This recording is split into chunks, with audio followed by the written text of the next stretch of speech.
Good morning, students. Open your Hindi textbook on page number 68. Write down date and day on this page.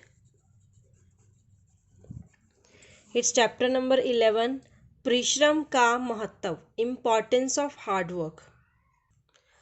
परिश्रम का महत्व एक कहानी है जिसको हम पढ़ते हैं और समझते हैं कि इस कहानी में क्या बताने की कोशिश की गई है। परिश्रम होता है हार्डवर्क, महत्व होता है इम्पोर्टेंस। तो हार्डवर्क की क्या इम्पोर्टेंस है, clear? So let's start to read it, understand this story. बहुत पुरानी बात है, गुरु हरि दीक्षित जी का एक गुरुकुल आश्रम था। ये है गुरु हरि दीक्षित जी। तो गुरु जी का क्या नाम था? हरि दीक्षित जी। उनका एक गुरुकुल आश्रम था। गुरुकुल क्या होता है कि वो जगह होती है जहाँ पे जो शिक्षक होते हैं, पढ़ने वाले होते हैं, शिक्षा ग्रहण करने वाले होते हैं, वो अपने गुरु के साथ रहकर ही शिक्षा को ग्रहण करते हैं।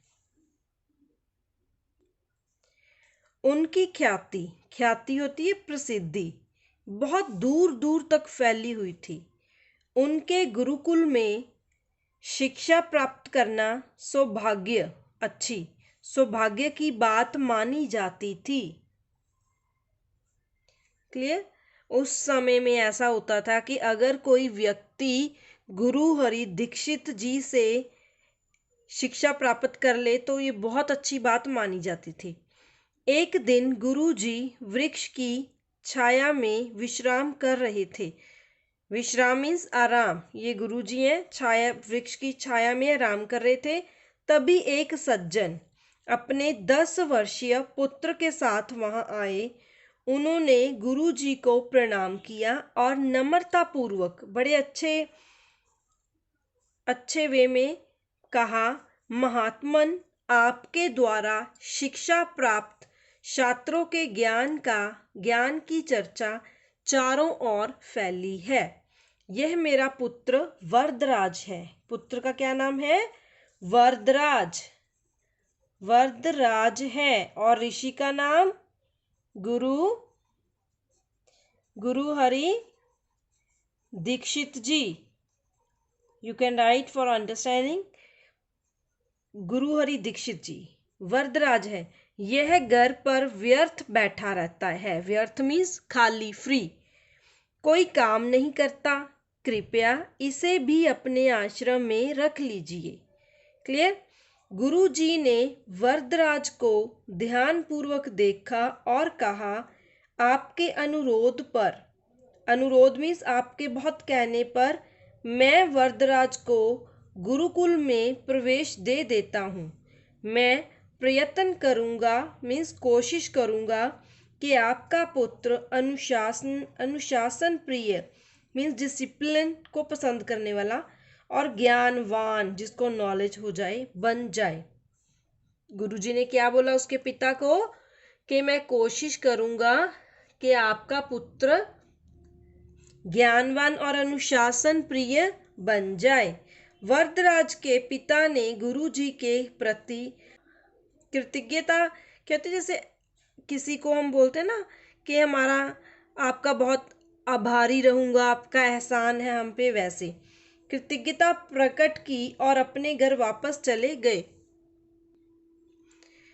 Move to next page number 69। इसके पश्चात मीन्स बाद में, गुरु जी ने वरदराज को आश्रम के कुछ नियम समझाए, रूल समझाए और कहा, बेटा, इस आश्रम को अपना घर ही समझो।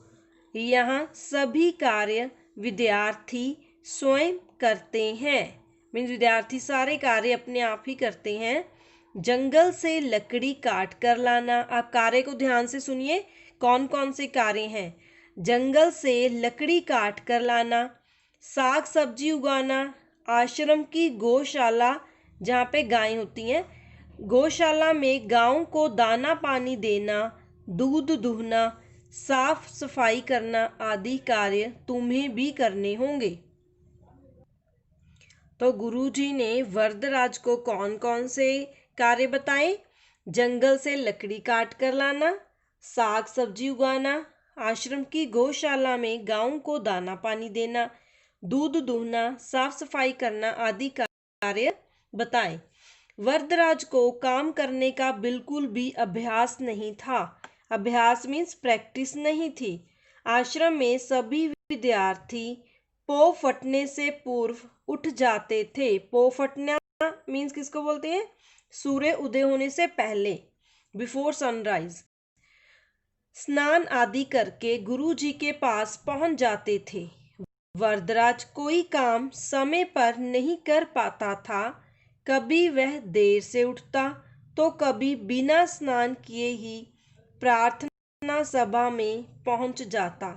गुरुजी जब पाठ समझा रहे होते तब उसे नींद की झपकियां आने लगती। आपको भी किसी को होता है कि जब टीचर क्लास में टीच कर रहा होता है या अभी भी वीडियो में रिकॉर्डिंग आपको सेंड की जाती है क्लास में, तब आपको नींद आने लगती है? होता है कि नहीं? चलिए नेक्स्ट स्टोरी पर मूव करते हैं। गुरुजी ने वरदराज को अधिक समय तक सोने की हानियां समझाई। हम हानियां सुनिए। सोने की हानियां क्या है? जितना समय सोने को देना चाहिए उतना ही, जरूरत से अधिक सोना हानिकारक है। समय का मूल्य बताया, किंतु वरदराज पर इसका कोई प्रभाव नहीं पड़ा। परिणाम जो होना था वही हुआ। वह एक भी परीक्षा उत्तीर्ण नहीं कर पाया। उत्तीर्ण मीन्स अपीयर नहीं कर पाया। उसके सभी सहपाठी पढ़ लिख कर विद्वान बन गए, लेकिन वरदराज मूर्ख का मूर्ख ही रहा। मूर्ख का मूर्ख ही रहना मीन्स कि ज्ञान प्राप्त करने की कोशिश भी नहीं करनी। कि उसको ज्ञान मिल रहा था लेकिन उसने अपनी तरफ से एफर्ट्स नहीं किए। वरदराज को देखकर गुरुजी को बहुत दुख होता। उसे समझाने का हर प्रयास व्यर्थ जाता। वरदराज की न तो पढ़ने में रुचि थी, न ही किसी अन्य कार्य में। आखिर तंग आकर एक दिन गुरुजी ने उसे बुलाकर कहा, वरदराज, तुम यहाँ समय व्यर्थ गंवा रहे हो। तुम जैसा मूर्ख ज्ञान का महत्व कभी नहीं समझ सकता। एक पाठ याद करने में तुम्हें महीनों लग जाते हैं। जाओ, अपने घर चले जाओ। इतना कहकर उन्होंने वरदराज को रास्ते में खाने के लिए कुछ भोजन भी दे दिया। अब स्टोरी में देखिए क्या हो रहा है कि जो गुरु थे हरि दीक्षित जी, उन्होंने वरदराज को समझाने की हर एक कोशिश की, लेकिन वरदराज बिल्कुल भी नहीं समझा। वो मूर्ख का मूर्ख ही रहा। जो उसके साथ के सहपाठी थे वो पढ़ लिख कर विद्वान बन गए। तो आखिर में गुरुजी ने क्या बोला उसको कि तुम कुछ भी नहीं कर रहे, यहाँ पे अपना समय व्यर्थ ही गवा रहे हो। तो तेरे को तो एक पाठ याद करने में महीनों लग जाते हैं, तो अभी यहाँ समय को व्यर्थ मत गंवाओ, अपने घर चले जाओ। तो ऐसा बोलकर उन्होंने उसको रास्ते में खाने के लिए भोजन भी दे दिया। वरदराज को गुरु जी की बातें सुनकर बहुत शर्म आई। गुरु की आज्ञा का पालन तो करना ही था। घर लौटते हुए वह सोच रहा था कि वह पिता से क्या कहेगा। कितनी आशा से, आशा मीन्स उम्मीद से, उन्होंने मुझे आश्रम में भेजा था। उनका सपना था कि मैं भी विद्वान बनकर उनका नाम रोशन करूं। अब क्या मुंह लेकर उनके सामने जाऊं। इसी उधेड़बुन होती है कंफ्यूजन में, कि बंदा सोचता, कोई पर्सन सोचता रहता है कि क्या करूं, जाऊं कि ना जाऊं। इसी उधेड़बुन में वरदराज एक कुएं की जगत पर बैठ गया। कुएं की जगत क्या होती है? जगत तो होता है पैरापेट। जैसे ये कुआं है तो कुएं की जो बाउंड्री होती है उसको पैरापेट बोलते हैं, उसको जगत बोलते हैं। इस बाउंड्री पर वो बैठ गया। उसने भोजन किया और पानी पीने के लिए रस्सी में बंधे कलश को कुएं में डाला। पानी से भरे कलश को उसने ऊपर खींचना शुरू किया। अचानक उसका ध्यान कुएं की जगत पर पड़ा। उसने देखा कि यहाँ से, now move to page number 70, तो वो बच्चा वरदराज कुएं की जगत पर बैठा क्या सोचता है। उसने सोचा कि रस्सी बार बार ऊपर नीचे जाती है। वहां का पत्थर घिस चुका था। वह सोच में पड़ गया, यदि रेशों से बनी रस्सी बार बार घिसी जाने पर पत्थर को काट सकती है, तो क्या मैं परिश्रम करके विद्वान नहीं बन सकता। उसे अपनी गलती पता चल चुकी थी। अब वह अब तक मेहनत करने से बचता रहता था। है ना ये अच्छी कहानी। तो हमें भी अपने फालतू के काम छोड़कर अपना ज़्यादा से ज़्यादा समय अपनी पढ़ाई पर लगाना चाहिए, ताकि आप लोग भी पढ़ लिख कर कुछ अच्छे बन सको। राइट। वर्धमान ने मन ही मन निश्चय कर लिया कि अब वह खूब परिश्रम करेगा। घर लौट जाने के स्थान पर वह आश्रम की ओर वापस चल पड़ा।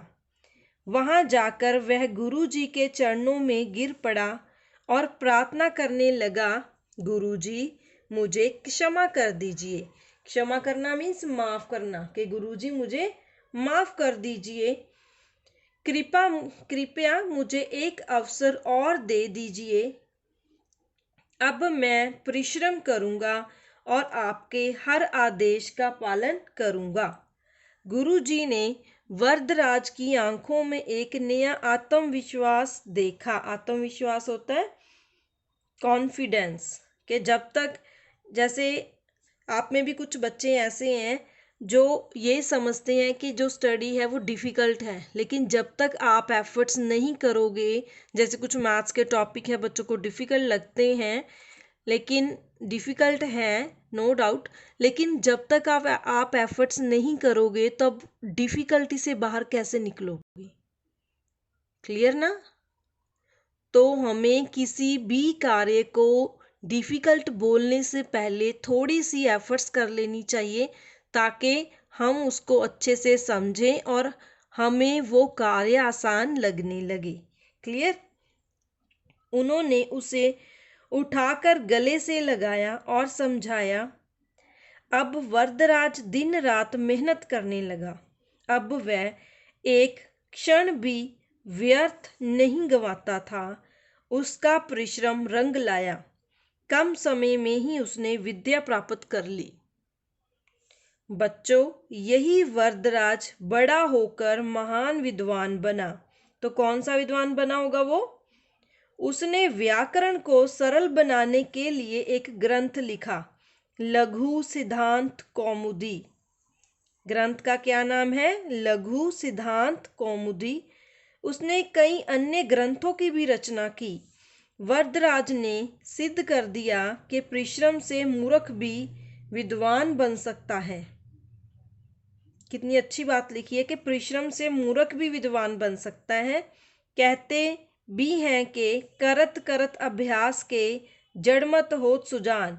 मीन्स बार बार अभ्यास करके, जड़मत मीन्स जो मूर्ख होता है वो भी, सुजान मीन्स विद्वान, के मूर्ख भी विद्वान बन सकता है। जड़मत मूर्ख, मूर्ख, मूर्ख।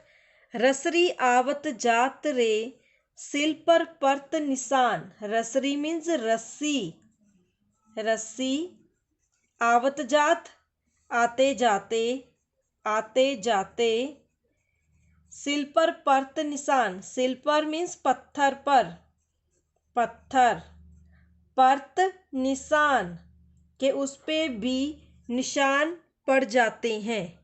क्लियर। ये किसकी एग्जाम्पल दी है? जो वरदराज ने उस रस्सी को कुएं की जगत पर बैठ के ऑब्जर्व, ये जो रेशों से बनी रस्सी है बार बार घिसी जाने पर पत्थर को काट सकती है।